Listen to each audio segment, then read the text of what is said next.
Hello to those of you who are tuning in for our Impact the World shows in the month of April.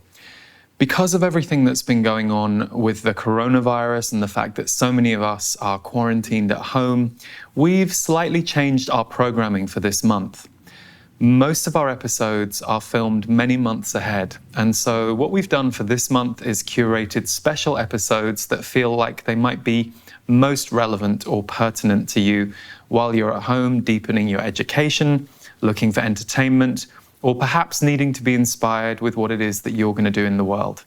So stay tuned for this show that we have specially curated for you.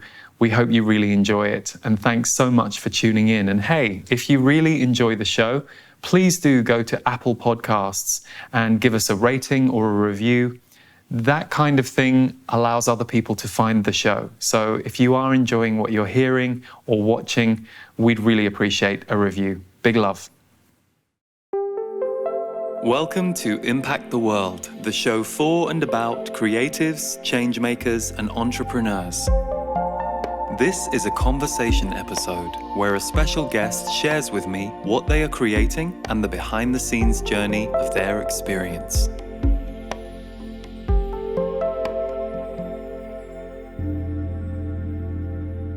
My guest today is Zeus Yiamouyiannis, who has an amazing creation, which is this book here, The Spiritually Confident Man. And the subheading is Pioneering a New Frontier of Co-Creative Masculinity.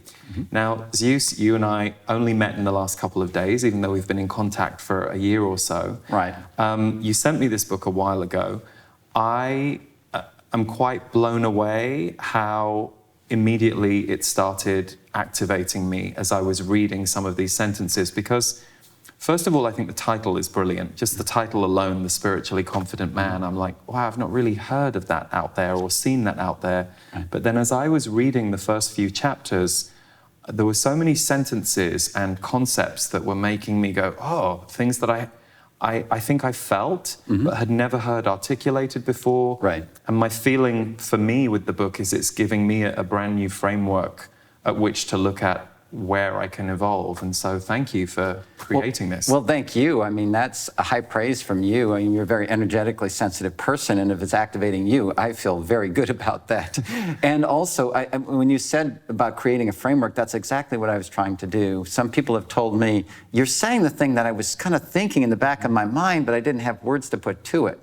So if it's doing that for you, I'm feeling very good about that as well. And I'm hoping it's doing that for others. I know it's a little bit ahead of its time, but it is beginning to set the table or set the framework, and I'm very happy about that. I love that you say it's ahead of its time, and you mentioned that to me yesterday, and just a kind of sidebar, when I met you yesterday, I remember we'd been together for a while, and I said to you, you have an electric brain.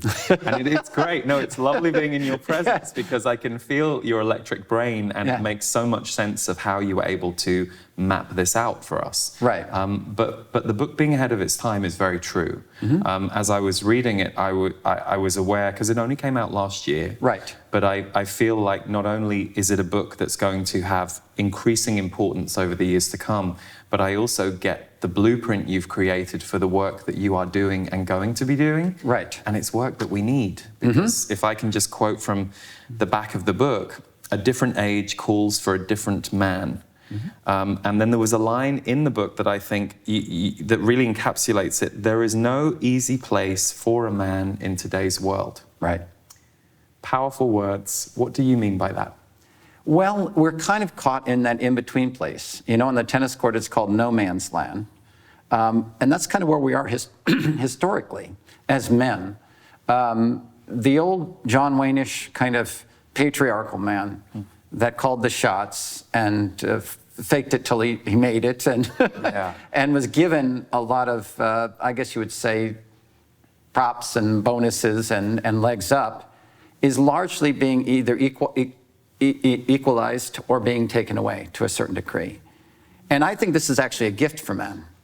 There's a lot of reaction to that. In fact, in this book, I talk about two kinds of men, the animal man and the social man. The animal man being all angry about this move to equalize things, and the social man trying to be maybe overly solicitous and saying, oh, well, yeah, I just got to adapt.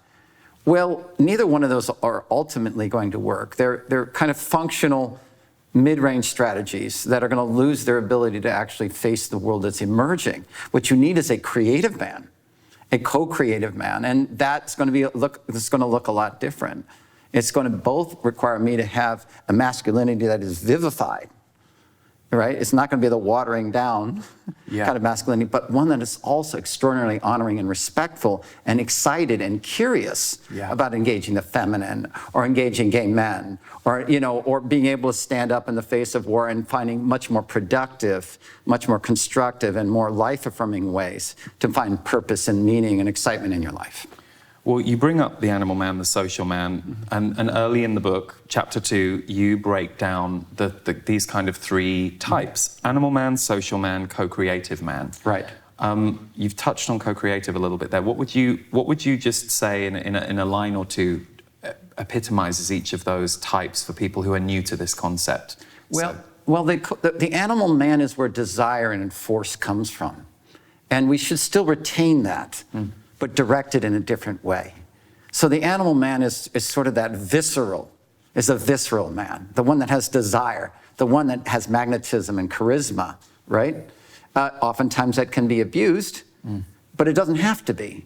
And we don't have to say, well, that's just in a primitive form and we're gonna leave it behind. I think we should bring it forward, but in a much more progressive way. The social man is that one that is about caring and belonging, a guy who can fold his arms around family and around community, not just in terms of protecting, but in terms of nurturing and being able to step up and engage in childcare. And a lot of these things men have been invited to do in the last few decades. And the co-creative man takes the energy of that too, the belonging and the care married with the desire and that almost kundalini force, and says, okay, now what can we do with this? How can we emphasize connection? The co-creative man is a connected man that needs at least two things, most importantly two things. One is what I call divine genius, which is like a vitalization and a recognition of this expressive creative force that's unique to me, that is involved in my passions, so I can access that animal man part, but now at a higher, more evolved level. And that caring and that ability to connect and sort of bring that forward and to embrace that divine genius of others and bring them together in an honest, curious, humorous, adventurous way. And then that's what co-creative man is. In the book, I talk about this because a lot of men are going through this, the three types of co-creative man. One was the despairing man. Because a lot of times, because we are in this no man's land area, men are like, what purpose do I have anymore? And especially when they age, they're like, I'm no longer vital. The old notions of manhood are now going away, and I'm not supporting my family. They're moved on. My physical vitality is falling off a little bit. What is there? And I say in this book, when you age as a man, now is your time. The co-creative man realizes the emergence of the spiritual is coming out as these other things are falling away, as your ego is beginning to diminish its force or leadership in your life. Now the spiritual aspect of you is coming forward. So initially that may feel like despair because a lot of these things have been taken away from you, but instead of reacting or backlashing, as some men are doing, you move into a searching mode, and that's sort of the transitional mode, the searching man. Okay, what am I? I'm curious. I don't know exactly, but I feel this vitality. And I feel this desire to share and explore, and then that leads into spiritual confidence. Because when you do that, then all of a sudden that awakens and allows this spirit to travel up the spine into the heart and out into the world. And we don't have, that's why it's a little ahead of its time. We don't have a lot of models for that out there right now for men. You're providing some of them. Some other people that are, sort of on the cutting edge of metaphysics are providing some of them. I'm trying to provide some blueprints, as you say, in this book. But we're just on the cusp of that, and it's very exciting. It's like a startup, but it's a very creative, very social startup. Yes, and it's interesting because when I was reading the terms animal man, social man, co-creative man, I had a very interesting reaction. I was reading them and I had a judgmental voice in my own head say to me, oh, you need to be more of an animal man. And what it revealed to me when I noticed that thought was kind of like, okay, so there's two that I can identify that are fairly active in my life or are perhaps bigger than this one. And that goes right back to the playground, what a man should be. And interestingly, what I thought, well, actually, you have been really very physical in the last couple of years. You've made a dedicated, but there is still that stigma as a man of what you should be, who you should be, and there's such a lack of guidance and leadership. So that's why the book is so powerful if you are a man reading it, because you're reading it and your own stuff gets revealed to you and shown to you. So it's very healing. Right. And the part of that can be very healing and now is being opened for you is, I don't have to attach the forms that society has given to the animal man to my expression of that Kundalini energy. I can have my own unique engagement with it. Whereas before you've been sort of propagandized to believe, oh, being an animal man's mean acting like this or having these roles. Within this book, you say, no, animal man is an energy that I can creatively engage and express in very powerful, forceful ways, but in ways that aren't just stereotypically patriarchal or stereotypically sort of like, I'm not going to listen to anyone, I'm just going to do what I'm going to do kind of thing. So, I mean, I'm glad it's awakening that. I think that's going to be very powerful for all of us as men. What I love too is I've had this conversation for years. So, I've worked leading self-growth and metaphysics workshops for 15 years. I've attended them for 20 plus. And there is this constant conversation of why aren't men at more of these events? And the people that I see out there, like, say, Tony Robbins, who has a kind of, perhaps a bit more of a business and an externalized success focus within his self-growth work, he attracts more men. Or if you see a much more physical, this is a men's warrior week, and we're all going to be, you'll see men going towards that. So it just, for me, backs up that actually, as men, we have all been discouraged from the co-creative. And on often the social side, even if we are naturally that way, there is a fear that you will be seen as weak or that you won't be seen as man enough, which is instilled in us at such an early age. It is, and here's the secret. Being creative is the most forceful, amazing way to exert and express your masculinity. It's the most forceful and creative way spiritually to express any identity. Now, it's going to be put through the lens of masculinity and your lens of your family, ethnicity, and other kinds of things. And I always think of those as spice. I think of it as enhancing that expression and making it very interesting to engage someone who's different than I am. But the fact is, and creativity has been, in a patriarchal society, considered a feminine attribute, and it's been considered fairly weak or docile or very subtle. Creativity does not have to be subtle. It can be very, very overt. It can be very, very powerful. It can be very interesting, exciting, adventurous. And I think that lack of imagination, unfortunately, has filtered into the way men have been raised from a very early age, so that we separated those two out. We don't have to separate them out. We can bring them right back together again. And it'll be very interesting to see the forms of that kind of adventurous kind of creativity as it begins to emerge, as men begin to free themselves up a little from those really kind of calcified norms.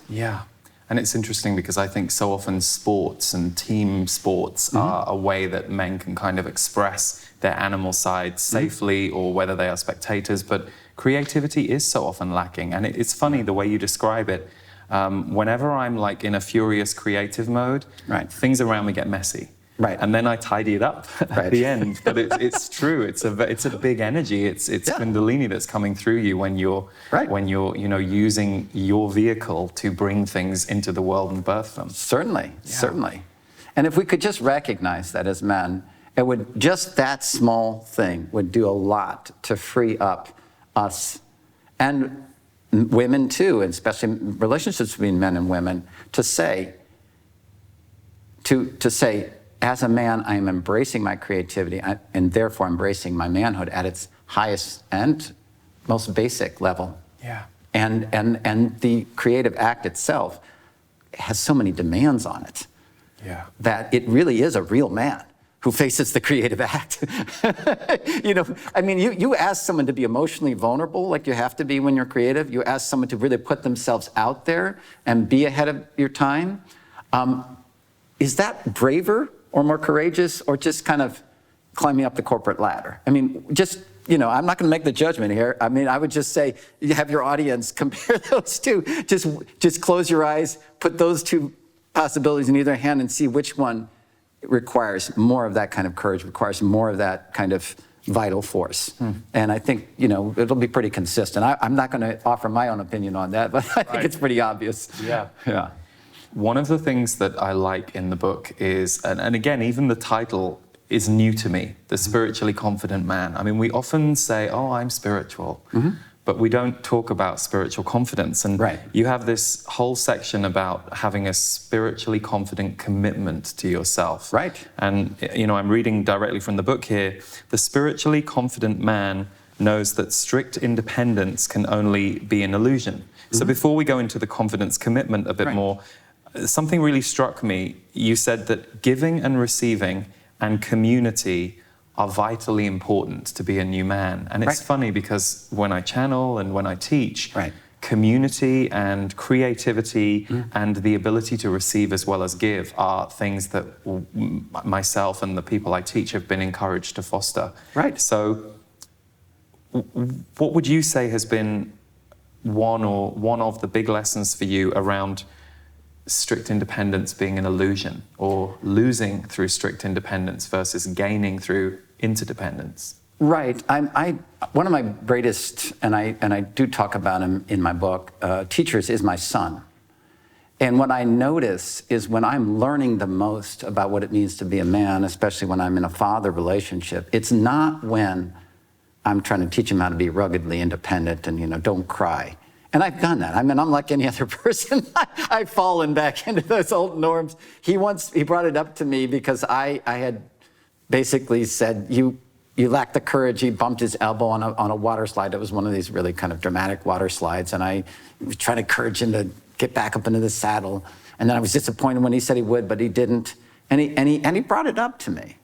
He said, Dad, that's... I'm still a person here, basically, he's only 10. He's basically saying, my self-worth shouldn't depend on whether or not I do what you say. And that's when I began to realize that not only are we interdependent, this is a developmental thing where we're learning from each other. And it was a powerful reminder for me. And he did that again when he said, Dad, when you yell, it scares me. Just things like that show me I could not possibly have learned that through any kind of individual, even spiritual technique. I needed that interaction with him. I was interdependent with him to learn these really important lessons that either I missed as a child or never was exposed to. And I needed an open frame of mind and a receptive capacity, a receptive and a giving capacity to allow that flow of learning and development of my own masculinity to happen. So that was it's things like that, and stories like that, and examples like that help not just theoretically, but in real concrete terms, show you that interdependence is the law. You cannot learn anything. You cannot strengthen yourself without interdependence. I do say in the book that the notion of independence, that is being financially independent or declaration of independence, is still a useful term, but it's not the underlying reality, and it's not how we advance and develop. It's through interdependence. You give a really fantastic example that I found very meaningful in the book, and I would like to just read it and then discuss with you. So you say, I found myself learning a searching man lesson when I served as a math tutor for a college student who had been in recovery from a 6-week coma suffered after a car accident. She had gotten a D- on her first midterm. After doing my diagnostics, I determined it was the university's teaching disabilities rather than a slow-healing brain that were causing the problems. Under my tutelage, she received a B+ on her next midterm exam and an A- on her third. I was all set to help her with a comprehensive review for the final exam when she phoned me to say she didn't need me for that review. She felt confident that she knew her stuff. My first reaction was one of betrayal. How could she leave me when I had helped her so much? As my pride receded and the searching man won out, however, I had a different insight. Of course, this is what I want. Others shouldn't be taught to depend upon me. They should use my help to make themselves more capable, self-sufficient, and able to contribute. So I love the honesty of this example because I think we all recognize ourselves in this. You know, that little moment where you go, "Grr," and you're like, oh, that doesn't feel so good, or this is a less evolved. I mean, that's very moving to me, that part of the book. And it's one of my favorite examples, one of my favorite parts of the book, so we're really resonating on that. And it was one of the most powerful examples in my life. And what you see in there is two forms of worth for a man, okay? One in which someone depends on you, ironically, because you're supposed to be so independent and not want people to depend on you. So, I mean, there's lots of contradictions in the humor and the way that our wacky manhood has been constructed. But on the other hand, there was a notion that not being under my protectorate or under my umbrella or even under my feet, that is not the purpose of me giving myself over to someone. It is to lift them up, even above me in some ways, if I can, with all of my talent, with all of my grace, with all of that energy, and to take such joy in that, rather than to have that reaction of, irk, I've been left, been betrayed. Just say, no, I go with you.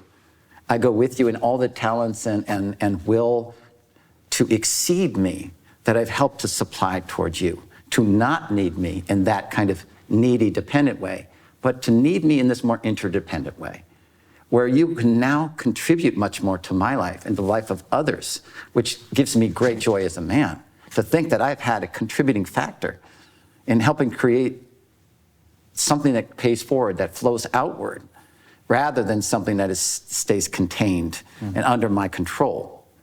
And that is a kind of it's a leery step. If you're almost thinking of it in physical terms, you're stepping out into the air.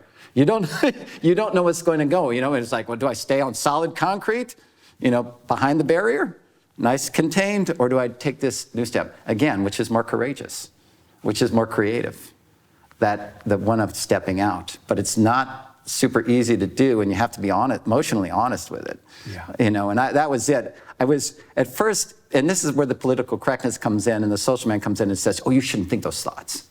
That's betrayal, and that's not a very complimentary thought or feeling to have. And I say, no, get your animal man cojones together and say, yes, I do think these thoughts. Be honest, bring it out there, and then begin to see how it can teach you, rather than simply just sit with it and be stubborn and just hold on to it. That's the difference. You don't have to have these thoughts. It's great to be emotionally honest, have them, express them, admit them, but don't simply be restricted by them. Move beyond them. Oh, hallelujah, because that is the place where I see so many people get stuck, and it's the place I have had to learn the hardest not to let myself get stuck, because we have these thoughts, we have things move through us, and as we heal and as we grow and as the whole collective that we live in grows, these things are going to move in all of us. But if you can have that witness that witnesses the thought and has enough awareness around it for you to make a change, it's fantastic. Right. And this is part of people trusting themselves. Like when you do the Z's and you're channeling, and when you're using your emotional intelligence to help people gain confidence in theirs, there's those help from the outside. But they're really all trying to help us develop this ability from the inside too. They're having that perspective. Higher beings and so forth are having that perspective to allow us to elevate and to be more giving and sharing and more spiritually confident. And then using these lenses like masculinity, femininity, and other things to help actually give it an extra flavor, an extra spice, an extra like vitality. And yet, so many of us, because we're threatened by that, are a little bit afraid, or are going the opposite direction. We're clamping down, we're closing down, and we don't need to. Even if you're an animal man, you don't need to. There's an adventure awaiting you.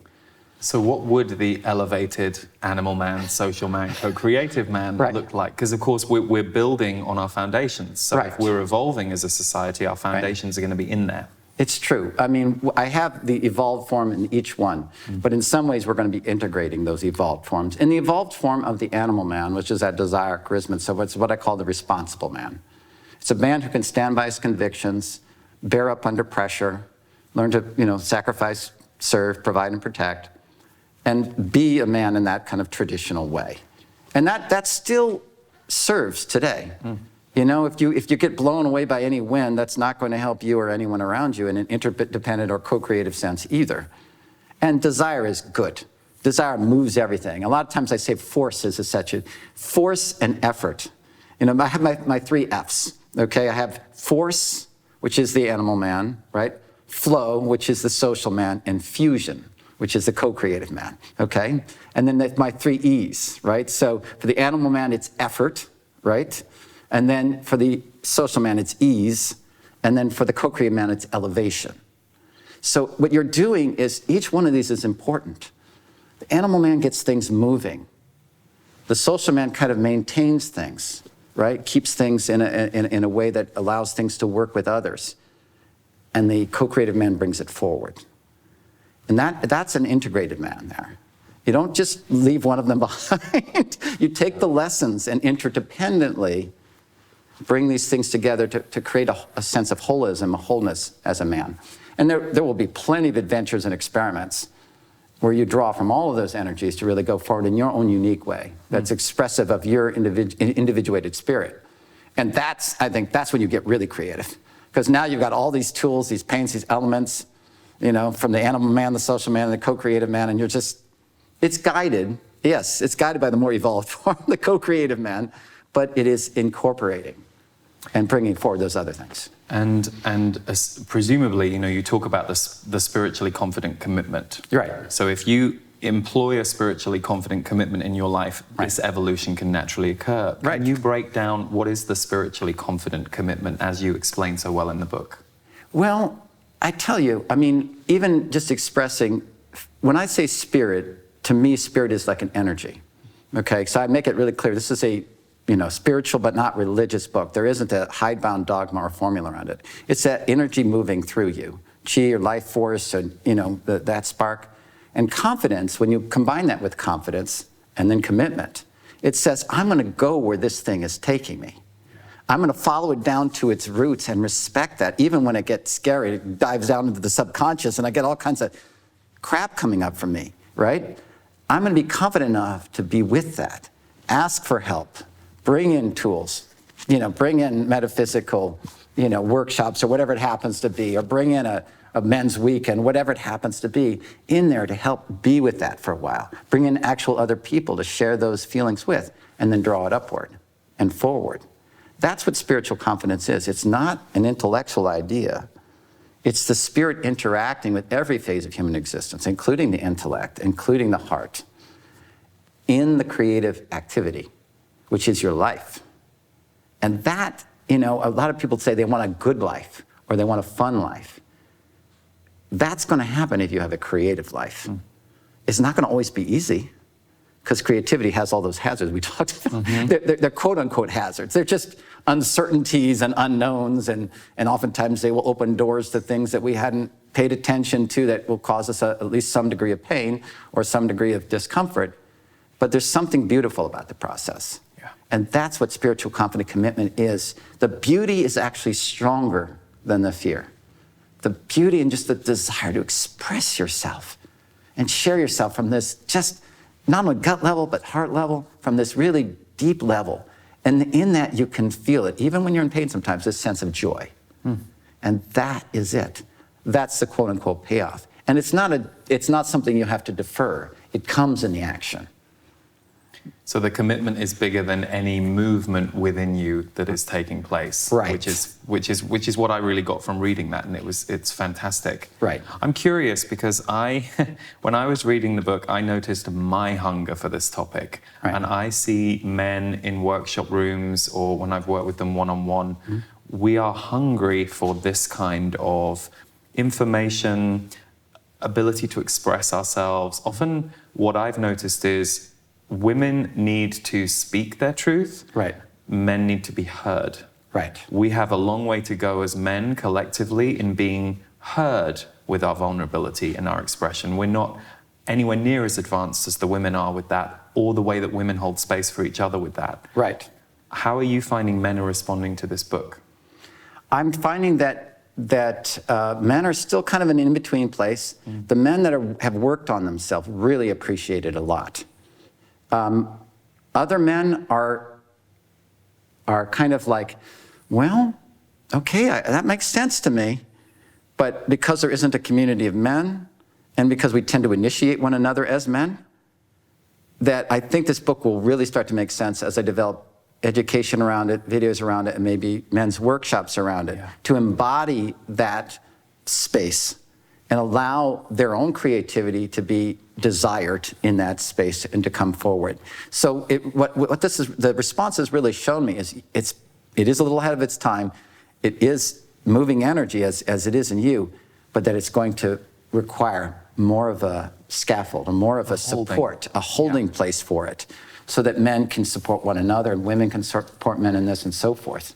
But you know what's funny is we're sitting here talking, and about 3 times in my head, all I've heard, like up from above, is, he's going to have a busy decade. You really are. And that's great because you know, no, really, this is needed. And like you said, I guess I'm lucky that I've spent 20 odd years in self-growth and metaphysics. So I read this and I'm like, oh, this is a light bulb book. And we don't have many of these light bulbs. We have a lot of the others. But I also feel like it's take it one piece at a time, because the framework and the concept is fantastic, but it's actually knowing to be able to deal with the kinds of moments I had and talk about them. And you know, I was able to notice that for myself, and because I'm used to working with my mind, when I notice thoughts that feel dissonant or low vibration, I was able to catch it.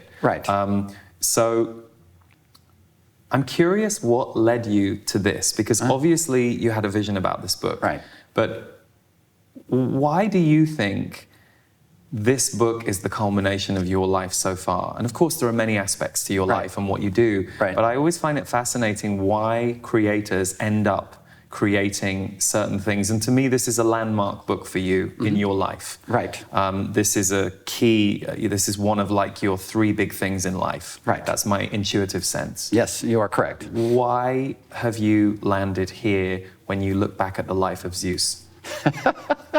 Well, if you look at my life, I mean, I came of age during kind of a feminist era. I was born in 1965, so in the vital aspect of my development was happening. You know, I'm 5 to age 10 was happening between 1970 and 1965. Those were the heydays of the women's movement and feminism. And so I was heavily influenced and impressed by the importance of that emergence of feminine energy that had been trapped. In many ways, I feel that's what we're going through in a more spiritually confident way now.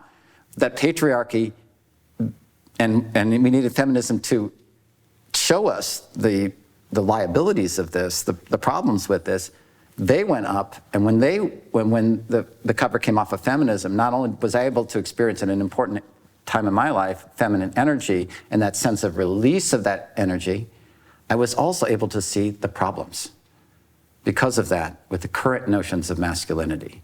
I hadn't been so cooked where I was simply in a reactive or defensive state to that opening. I was able to actually feel from a very early age that this release of feminine energy was helping me now begin to understand the release of my own masculine energy.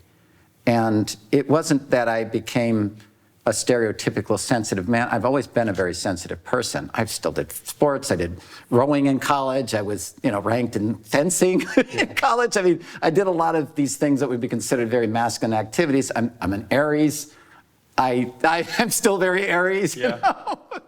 But what I understood was that expression of myself as I came up through college, and I engaged more women's studies courses. Even in graduate school, I did enough to minor in women's studies or have a certificate in it. But in it, I was trying to find the clues toward an incipient new masculinity by mining feminism for some of the devastating effects that were completely being covered over of the old masculinity on men. Men's studies began to unfold. I did begin to read that and incorporate that into my dissertation. But I was always unsatisfied with it because it still had a kind of, oh, don't do this, man, or don't do that, or don't, I've done sexual harassment training. I'm like, they don't have a positive interactive model. They have a only don't do this model. So I'm like, guys, we're never going to have that kind of relationship we want. Men and women aren't going to have that until we have an affirmative model until men and masculinity isn't simply identified with patriarchy and say you got to shut down this, this, and this. What is it that you got to open up? Yeah. I wanted to be expressive. I want to have these vital relationships with women and gay men and other people in my lives.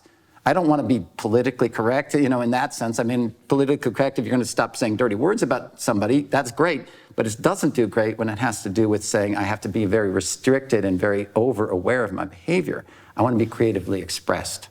And that I didn't see anywhere. I didn't see that in the feminist literature. I didn't see that in men's studies literature. I said there has to be a spiritually based, confident, wide open, creative model of masculinity. I looked around. It wasn't there. I said, guess I'm going to have to create one.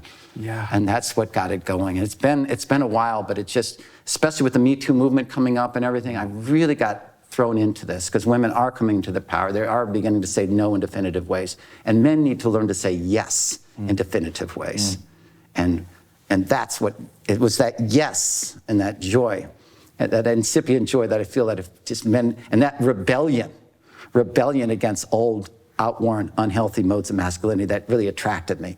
I'm a little bit of a contrarian in that way. I like that rebellion.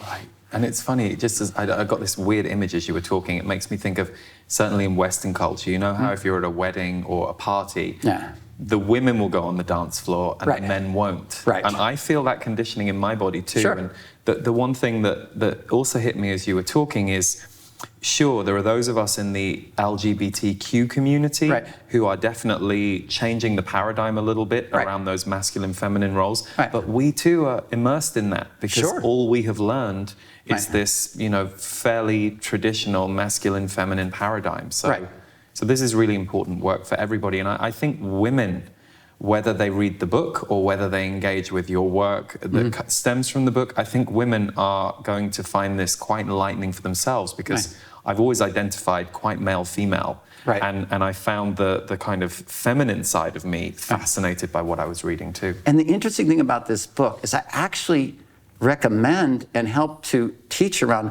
accentuating your feminine and masculine polarity. As a way to have a more powerful interaction with someone. I do not accept at all the notion that the more feminine you become, the more distance you become from the masculine, the more vital and feminine you become, including within yourself, a man's feminine principle within himself and active principles, as well as masculine principles, the more vital you become, the more energetic, because the more you vitalize and become distinct in those things, the more energy can go between them. And that's another one of these little things that we've learned. So true. That somehow the more vital you become as a man or a woman, the more it's going to take away your ability to be in relationship with the opposite sex. The exact opposite is true only if you accept the notion of a stereotyped model. Is that true? Well, this is not a stereotype model. This is an energetic model. It's just a spiritual model. The spirit wants that. It wants to be vivified. It loves the energy of that exchange. And that can't happen if you water everything down. It only happens if you vivify, vitalize things up. And then exchange it. And that's where the joy comes in. So, slightly changing tack, were you scared to release this book? Or is any part of you, did you go through anything as you were about to release it or when you released it? Was there anything that came up for you about having your name attached to this? I don't think so much that. I mean, because I like the engagement. Yeah, bring it on. If you hate it. You're an extrovert. The thing that scares me is invisibility, is that no one gives a heck about this. And I've gone through the soul on that with my wife Regina, and she's like, be patient, Zeus, this is not your number one, not your number one attribute, but, and I think what I've realized is not only she's right about the patience, but also that even when you're patient, you should be attuned to the subtle movements. If you have even one person say yes, or you create a video and you get some positive response here, that, even the biggest bands like U2, I think they started with 9 people watching the first time. You just got to realize that even if you have an amazing talent, Santana apparently was so bad a guitar player that he could only play in his uncle's bar in San Francisco. That's what I heard on one of the tours. He's one of the most amazing guitar players in the world, right? But you don't necessarily, the way you start is not going to be necessarily the indicator of it. So I was like, okay, this is going to be, It's right in the middle of the Me Too movement. The timing is perfect on it.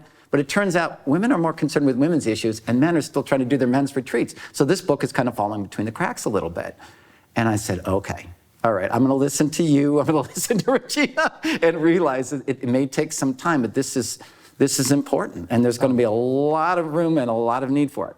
So that's making me feel a lot better. I love what you bring up, because I have worked with so many creators, creatives over the years, and reassured them about the fact that they have 20 views on their video, or they sold 20 books. And the truth is, that's 20 people. You know, it's like we're so seduced by big numbers in our age right now, and especially on the internet. People are like, oh, I didn't get any viewers. Right. Number one, you know, work takes time. It does. And there are so many, countless stories, in fact, of like albums or books that take time to get out there. And one example for me is The Four Agreements.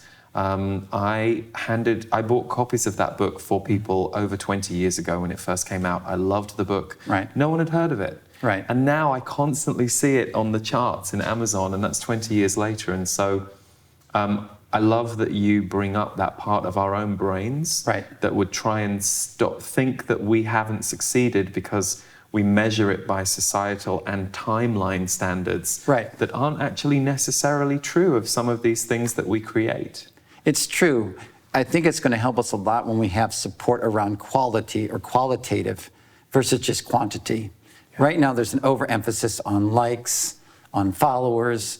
All these things are quantitative indicators. They don't tend to be very deep. Once we begin to develop, especially between ourselves in these communities, a real respect and a real appreciation of quality, then I think it's going to help even things out a little bit. But in the creative process, I think you can feel the quality of what you've done, but you always want to still be somewhat affirmed in that. And so we actually traveled to Patreon, and one of the greatest things at their headquarters, they had a kind of orientation. One of the greatest things that Regina and I found there was all this shared creative energy. And it was so nice. People making little hand puppets or little sock puppets and animations. And it was just really amazing to see all this talent here and get people's numbers and say, maybe I could support you or hire you. But it wasn't so much that, it was just sharing that creative energy and really being in a group of people that respect quality and qualitative and creative energy as a real thing, as the real so-called payoff. Now, of course, there's the practical understanding of, A, I've got to make a living too. But what we begin to define is most of these people have day jobs, right? Yeah. But their passion is beginning to create these things. And I think that's where we're moving. You know, we all have our day jobs, but if we commit to something more spiritually confident, more creative, that 20 books means a lot because it's deep. It's not just about breadth. It's about really contributing in the spiritual and spiritually confident way that's going to affect and ripple out into the world. We talk about the butterfly effect all the time. You know, and yet in our own lives, because it's very hard to see the effect of that butterfly, you know, halfway around the world, or all the sequence of events it might have influenced, especially if you're a teacher and a lot of times your students just go off, that actually, if you go inside yourself and you have this gift, and maybe we could all learn from you to develop a little more, go inside yourself and say, is this book, is the energy and intention of this book going out there? And usually the answer that comes back is yes. Okay, and then you just say yes to that yes, and allow it to have realize that it's going to be part of this growing mass of joy, this growing mass of creativity that's going to continue to gain momentum. And that kind of imagination helps. It does help me. It helps with my patience problem. I'm smiling listening to you because I don't know if this got picked up on the audio, but we heard this enormous siren outside when you were just saying what you were saying, which to me is always the universe saying hallelujah to something that's been said, because I so feel and know the truth of it. And I also know the truth of the human mind when the human mind shows up in my life and wants to tell me some old story, and I have to kind of go, oh, hang on, that doesn't feel dissonant, because we're all healing ourselves through that. Sure. I also think the internet is so new. We're still so new to this massive telepathic form of communication that we didn't have 25 years ago. And really, it's been the last 15 years that things have ramped up. So I think all of us are getting used to the kind of stimulation of that. But what I'm happy about is we're doing things and what you have created here, what would your platform have been 20, 25 years ago? So now it allows work like the Spiritually Confident Man to have many different mediums. And I also, just for you personally, what I feel is I don't think you would have wanted this book to boom out of the gate, because then you wouldn't have had the challenge of everything that you're going to build around it. You like a challenge. I do. I like a challenge, and developmentally it makes sense. Yeah. It really makes sense. It really helped to get things together. And as I step back, it's very much like the example you shared in our interview about helping that one young woman who had been in a coma. You know, my initial response to the initial reception of this book was very much like my response to that woman. Oh, you know, I put all this into that, and now I'm not needed anymore. And yet, I've done something that was the exact epitome of what I'm supposed to be doing, providing independence, providing the ability for this person to go forward confidently. And that, the kind of energy and the recognition comes a little bit later. But there is still that joy, recognizing that it's happening. Yeah. And that requires a little bit of faith. I'm learning to develop that faith. You know, I sometimes forget. But even just some of the little things that have happened already show me that, yes, this is going to travel.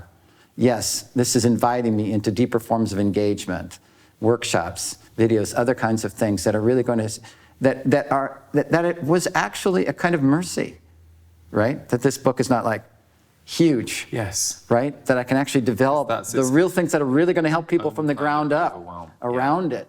Yeah. Rather than boom, you're out there and now you're, you know, whatever. So I agree with you. I think that your take on it is correct, and I'm glad you're saying that. I'm sure that my wife Regina is glad that you're saying this, because she's had to pick me up the floor a little bit sometime, like, oh, I wish it was selling more and this and that. But what you're saying is true. I know it to be true. And it's spiritually confident too. But I love that you bring that up about your spouse, because I joke with my husband Stephen all the time that we will both hear something from someone else, right, and the other one will go, "I told you that 3 weeks ago." It's like, what is it about us that, you know? It's like, "Oh, did you? Right. It's only the person you love the most and devote yourself, but somehow, you know, they're exactly. Yeah, exactly. It's so funny. It is. That's so true, isn't it? Well, the truth with anything that we do, and this is what the Z's say, my guides, they talk about. It doesn't matter the scale.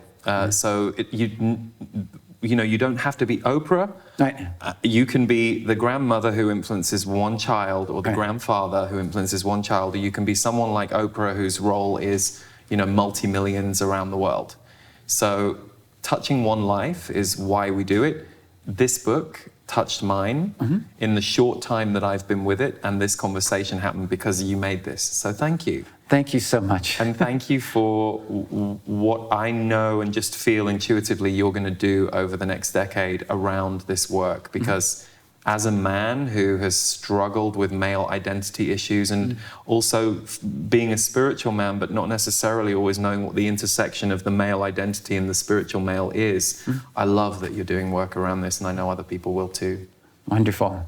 Thank you so much, Lee. Thanks for being here, Zeus. Okay. And The Spiritually Confident Man is available at Amazon, and you can find Zeus at his amazingly titled website, which is askdrzeus.com. Yes, you heard me right, but it's Dr. Zeus. And by the way, I will just say that I love that you have such a male archetypal name.